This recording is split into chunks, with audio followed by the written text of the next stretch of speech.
Hello guys and welcome back to my channel. So let's start the explanation. Episode के starting में हमें दिखाते हैं कि जो वहीं सुन के जो पेरेंट्स हैं वो उसको सपोर्ट करते हैं गेम्स के लिए कि कोई बात नहीं, तुम कर सकते हो, कम से कम तुम्हें यूनिवर्सिटी में जाने का मौका मिलेगा अच्छी जगह। और यहाँ पर जो हमारी शाओ शाओ है वो अपने पेरेंट्स को बता रही होती है। उनके पेरेंट्स पूछ रहे थे कि तुम कौन सी यूनिवर्सिटी में जाना चाहते हो, तो वो बताती है कि मैं 2 यूनिवर्सिटीज़ के नाम बताती है कि पीकिंग और नानजिंग, जो कि वहीं पर है। तो उसके पापा तो उस बात से बहुत खुश होते हैं कि बहुत अच्छी जगह है बीजिंग, तो तुम बहुत अच्छे से रह सकती हो। लेकिन उसकी मम्मा कुछ खुश नहीं दिखती उसकी मतलब इस बात से।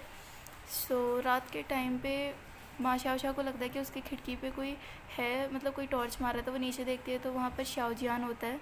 तो वो नीचे जाती है तो माँ दादा ये सब नोटिस करती है और वो बोलती है सिस्टर कहाँ जा रही हो। तो फिर वो कुछ बोलती है कि तुम सो जाना, मुझे लेट हो जाएगा। और वो बाहर जाके देखती है तो वो देखती है कि शाओजियान है। तो वो बोलती है कि अभी तक इसके सिर पे से भूत नहीं चढ़ा है उसका। और बोलती है कि माँ शाओ के मन में अभी भी फीलिंग्स हैं शाओजियान के लिए। तो जेंगहांग का क्या होगा। सो नेक्स्ट सीन में हमें इन दोनों को दिखाते हैं जिस पे शाओजियान बोलता है कि तुम अभी तक नहीं सोई। वो बोलती है तुम्हारी टॉर्च ख़राब हो गई, तुम भी नहीं सोए ना। वो कहता है मुझे कैसे नींद आ सकती है। तो कुछ बात में वो बोलता है कि पूछता है कि तुमने अपना कॉलेज एप्लीकेशन सबमिट कर दिया, कहाँ जा रही हो तुम। वो कहती है तुमने मुझे अपनी बातें बताई नहीं, मैं क्यों बताऊँ। तो उससे फिर से वही बात बोलता है कि मैं तुमसे प्रॉमिस करता हूँ कि मैं मुझे थोड़ा समय दो, मैं तुम्हें सब कुछ सॉर्ट आउट करके बता दूंगा। तो वो बोलती है बीजिंग। तो वो दोनों प्रॉमिस करते हैं, डील करते हैं कि वो दोनों बीजिंग जाएंगे। तो वो उसको सी ऑफ कर देती है और उसका मूड काफ़ी अच्छा हो जाता है। यहाँ पर जो शाओजियान है वो घर आके अपने पापा के दिए हुए बैच को देखता है, उनकी कुछ बातों को याद करता है और सो जाता है। यहाँ पर जो हमारी माँ शाओ की मदर है उनको नींद नहीं आ रही होती है बिल्कुल, क्योंकि वो अपनी बच्ची के लिए चिंता थी। तो उसके फादर बोलते तुम चिंता क्यों कर रहे हो, बीजिंग बहुत अच्छी जगह है। तो वो कहते हैं क्या वो हमारी एक इकलौती लड़की है और लड़की का घर से बाहर रहना वही स्टीरियोटाइप ऑर्थोडॉक्स दिमाग वाले कुछ होते हैं ना समाज में। तो उसके फादर ओपन माइंडेड थे। तो वो बोलते हैं नहीं कुछ नहीं होगा। वो कहता है क्या होगा अगर वो कभी वापस ही ना आई या फिर उसको कोई बुली करने लग गया आउटसाइड। तो फिर उसके फादर बोलते हैं यहाँ पर उसे बॉस बोलते हैं, तुम क्या बोल रहे हो, अपनी लड़की को जानती नहीं हो क्या तुम। तो यहाँ पर हमारी माँ शाशा पढ़ रही थी तो उसके पीछे से उसकी मम्मा आती है और उससे वही टॉपिक को लेके बात करती है। और जिसको सुनकर जो हमारी माँ शाओ है कि मैं सो रही हूँ बोलती है, वो मैं सो रही हूँ और मुझसे इस टॉपिक के रिलेटेड बिल्कुल बात मत करना। और उसकी मम्मा बोलती है कि तुम ग्वांगझू में कोई भी कॉलेज ले लो, मैं तुम्हें मना नहीं कर रही पढ़ने के लिए, लेकिन तुम बीजिंग नहीं जाओगे, ये मेरा आखिरी फैसला है। और वहाँ से चली जाती है और कहती है कि तुम पहला चाइल्ड और हमें तुमसे बहुत ज़्यादा उम्मीद है, तो तुम अपने मन मुताबिक नहीं कर सकती, तुम इतनी सेल्फिश नहीं हो सकती हो। तो यहाँ पर जो सुन है वो उसको बुलाने के लिए आता है बैडमिंटन प्रैक्टिस के लिए, लेकिन उसकी मम्मा मना कर देती है ये दोंग की कि वो नहीं आएगा, मैंने मिस्टर माँ को बता दिया है। तो यहाँ पर शाओ शाओ जो है उससे थोड़े नोट्स ले रही थी और समझ रही थी। तो उसे समझाने लगता है अच्छी तरह से, तभी उसकी दादी आती हैं और उनको वाटरमेलन देती हैं। तो हमारी जो माँ शाओ शाओ एक बाइट लेती है तो वो वहाँ रख देती है और पढ़ने के लिए बाद में खाने के लिए। तो वो नोटिस करती है कि जो हमारा ये है जेंगहांग वो उसका झूठा पीस ही खा लेता है और वो उसको देखती रहती है, लेकिन वो कोई रिएक्ट ही नहीं करता। यहाँ पर हमें शाओ बाओ को दिखाता है जो कि घर से जा रहा था। वो कहती है कि क्या तुम घर पे नहीं रुक सकते, और वो चला जाता है बिना कुछ बताए। और वो कहते हैं जैसा बाप वैसा बेटा, और सफाई करने लगती है और कहती है मैं इसकी सफाई क्यों कर रही हूँ। जो हमारा शाओ बाओ है वो पहुँचता है यहाँ पर, इसके कुछ सीढ़ी रह गई थी उसको देने के लिए, और ये दोनों भी डिस्कस करने लगते हैं अपना फ्यूचर, मतलब कौन सी यूनिवर्सिटी में किसे कहाँ जाना है, कैसे करना है। तो उस पर हमारी जैंग बताती है कि मैं तो पक्का, मतलब मेरा तो हो सकता है कि मैं म्यूज़िक ही चूज़ करूँ आगे। और गाइस मैं बता दूँ यी दोंग दोंग और शाओजियान में से किसी ना किसी की डेथ हो जाएगी लास्ट एपिसोड तक, तो आप वेट करना कि किसकी डेथ होती है। सो यहाँ पर वो कुछ बातें चली थी और जिस पर जो हमारी उस शाओ शाओ पूछती है कि तुम मुझे बताओ कि ये दोंग दोंग की शिकायत तुमने करी थी पुलिस से। तो उस पर वो कबूल करता है कि हाँ मैंने ही पुलिस को बताया था, क्योंकि मुझसे बोला था, मतलब जैसा पुलिस पूछे कि मैं वैसा ही तो करूँगा। तो फिर वो बोलता है मैं आर्किटेक्चर लूँगा सब्जेक्ट, तुम भी क्या वही लोगे। तो वो बोलते हैं कि नहीं अभी मैंने डिसाइड नहीं किया है। तो अब ये दोंग दोंग वाली बात पे वो बोलता है कि तुम ये दोंग दोंग की हेल्प करना चाहती हो क्योंकि उसने उस इंसान को बचाया, उस आदमी को बचाया सिर्फ इसीलिए। वो कहती है कि तुम्हारा क्या मतलब है उस आदमी से, वो तुम्हारा भाई है, उसकी रिस्पेक्ट करना सीखो। ओ तेरी, वो इसका भाई निकला, हमें तो पता ही नहीं था। चलो, तो जेंग हांग का भाई है शाओ जियान। ओके। सो फिर वो बोलता है कि अगर शाओ जियान को कोई मेजर, वो यूनिवर्सिटी में होता और कोई मेजर लेता तो तुम बिल्कुल हेसिटेट नहीं करती उस वही मेजर लेने में, है ना। वो बोलती है कि मुझे मुझे तुमसे इस बारे में कोई बात नहीं करनी, और वहाँ से गुस्से में चली जाती है और पीछे वो गुस्सा निकालता रह जाता है अपनी नोटबुक्स पर। यहाँ पर ये दोंग दोंग को मिलता है सुनसुन, और वो सुनसुन कहता है उससे कि आज की प्रैक्टिस बहुत हार्ड थी लेकिन मज़े बहुत आए, तो प्लीज़ मुझे अपना इंग्लिश का होमवर्क दे देना, मेरा इनकम्प्लीट है। तो वो अपना हाथ बढ़ाता है, तो वो ये दोंग दोंग उसके हाथ में कचरा रखते हुए बोलता है कि मेरे हाथ में फ़िलहाल गार्बेज ही है।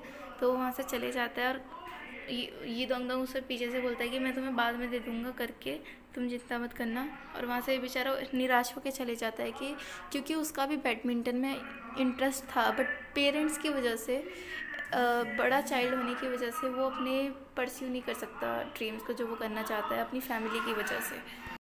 तो यहाँ पर जैंग जो है पढ़कर आ रहा था, तभी उसको माँ शाओशा के फादर दिखते हैं, जो कि जिनको चक्कर आया हुआ था, तो वो उनको उठा के लेके चलता है। तो माँ शाओशा के जो फादर है मिस्टर माँ, वो जानते हैं सब कुछ। तो वो बोलता है कि तुम उन दोनों यूनिवर्सिटीज़ में किस में जाओगे, तुम कर सकते हो, बहुत अच्छे हो तुम पढ़ने में।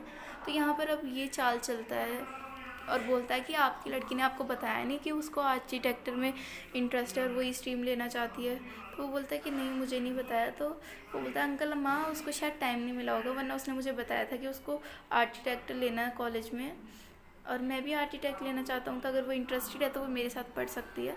तो वो उन्हें उनके घर छोड़ देता है। तो आंटी उनकी देखभाल करने लगती है, इतने में माँ शाओशा भी आ जाती है और बोलती है कि क्या हुआ मेरे फादर को। तो उसके फादर बोलते हैं कुछ नहीं, तुम इसे बाहर छोड़ के आओ। तो वो उसे बाहर छोड़ने जाती है और उससे बात करने लगती है। और यहाँ पर अंकल माँ अपनी वाइफ को बताते हैं कि हमें बताया ही नहीं उसने, और उसने अपने फ्रेंड को बता दिया कि उसे क्या चाहिए, हम उसके पेरेंट्स हैं, हमारा पहला हक है ये सब जानने का, लेकिन उसने हमें बिल्कुल नहीं बताया। सो वहीं पर जो है और उसको बताता है कि आर्किटेक्चर लेना चाहती है वो। तो बाहर वहाँ पर आता है हमारा शाओ जियान, और वो देखता है कि माँ शाओशा उससे बात कर रही थी। तो फिर वो उसे बताता है कि उनको थोड़ा चक्कर ही आ रहा था, और उसको एक बुक देता है और कहता है कि अगर तुम इसे पढ़ोगी तो तुम्हें आर्किटेक्ट में थोड़ा सा इंटरेस्ट आने लगेगा।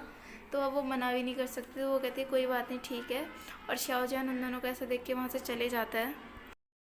वहीं घर आने पर माँ शाओ की रेड लगी पड़ी होती है। उसकी मम्मा बोलती कि हमें पहला हक है जानने का कि तुम्हें क्या चाहिए क्या नहीं चाहिए, हम नहीं चाहते कि हमें किसी और से पूछना पड़े कि तुम्हें क्या चाहिए। वो बोलती कि लेकिन मैंने क्या किया है। वो कहती कि तुम आर्किटेक्ट लेना चाहती हो। वो कहती है कि नहीं, मैं बिल्कुल नहीं ले रही। फिर इसी बात पे उनकी जो है लड़ाई सी छिड़ जाती है थोड़ी सी। और हमारी माँ शाओ भी अपनी मम्मा को सुनाने लगती है कि मैं 18 की होने वाली ऑलमोस्ट की, और आप मुझे मेरी लाइफ जीने ही नहीं दे रही। तो यहाँ पर इनकी लड़ाई में उसके फादर आ जाते हैं। तो फिर उनकी लड़ाई अभी ख़त्म नहीं हुई थी। वो बोलती है कि आप हमेशा मुझे ही ताने देती रहती हो, आप कभी मेरी जगह अपने आप को रख कर देखो, आपको कैसा फ़ील होता है। और फिर उसके फादर आते हैं और बेहोश हो जाते हैं उनकी बातें सुन के, क्योंकि वो उनको चुप करा रहे थे, बट वो चुप नहीं होते, तो वो बेहोश हो जाते हैं। तो वो दोनों चिंता में आ जाते हैं, अपनी लड़ाई भूल के वो अपने हस्बैंड और फादर, मतलब उसके तो हस्बैंड लगे, उसके फादर लगे माँ शाओ के, तो उन्हें लिटाते हैं। तो फिर वो बोलती है कि मैं सूप लेके आती हूँ, उसकी वाइफ मिस्टर माँ की। तो उनकी जाते ही मिस्टर माँ उठ जाते हैं, यानी कि ये सब उनका नाटक था। तो उसकी बेटी बोलती है आप सच में ठीक हो ना माँ शाओ। तो बोलता है हाँ, मैं तो तुम दोनों ऐसे दो बिल्लियों की तरह लड़ रहे थे, तुम्हें शांत कराने के लिए मैंने ये नाटक किया है। तो वो बताता है कि वो नहीं चाहती कि तुम जाओ बीजिंग, क्योंकि वो ये सब झेल चुकी है। क्योंकि जब उसके पेरेंट्स ने उसे बीजिंग भेजा था तो वो तुम्हारे पापा से मिली, फिर तुम दोनों आ गए इस ज़िंदगी में। तो तुम पता तो है ही कि अब मैं बीजिंग नहीं जा सकता तुम्हारी ग्रैंड माँ से मिलने, जबकि उसके तुम्हारे चाचा उनका ख्याल रख रहे थे, तुम समझा करो हमारी बात को। तो यहाँ पर जेंग हांग और वो दोनों बात कर रहे थे।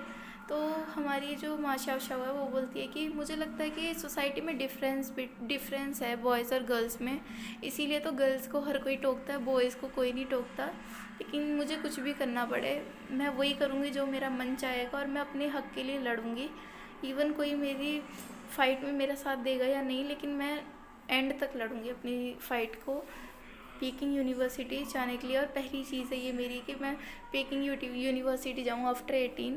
तो उस पर हमारी चैंग बोलती है कि मैं तो ड्रंक होना चाहती हूँ 18 के बाद, क्योंकि 18 के बाद इनको अलाउ होता है ना ड्रिंक करना।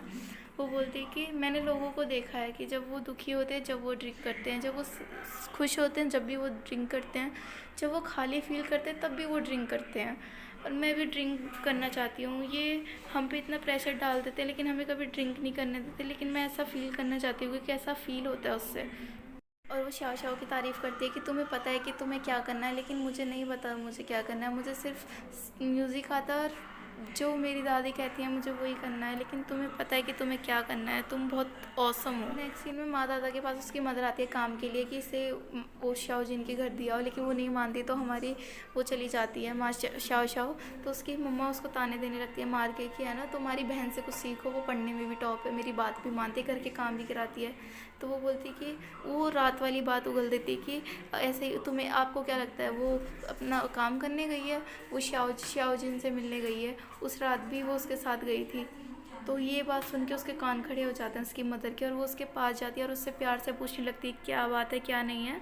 तो वो उसको सब कुछ उगल देती है। वो मना करती है कि कुछ नहीं है, लेकिन फिर भी वो गलती, अब उसकी मदर तो उसके पीछे ही पड़ गई, वो सब कुछ उगलने के लिए मजबूर हो जाती है। तो यहाँ पर हमारी जो शाओ शाओ आ जाती है इनके घर पे और डिश देती है उनको, और शाओ जियान को कुछ रिव्यू मटेरियल देती है और कहती है कि तुम इनको पढ़ना, तुम्हें हेल्प होगी।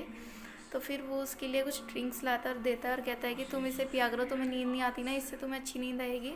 वो कहती है कि नहीं, मैं रात बहुत अच्छी तरह से सोई थी, इसकी ज़रूरत तुम्हें है। तो उस पर हमारा शाओजियान बोलता है कि रात मैं भी बहुत अच्छी तरह से सोया था, तुम रख सकती हो। तो वो ले लेती है। तो जब वो जाने लगती है तो शाओजियान उसको रोक के बोलता है कि ये नोट्स भी ले जाओ, इसकी मुझे कोई ज़रूरत नहीं है। और वो क्यों बोलती है कि इसके साथ एपिसोड ख़त्म हो जाता है।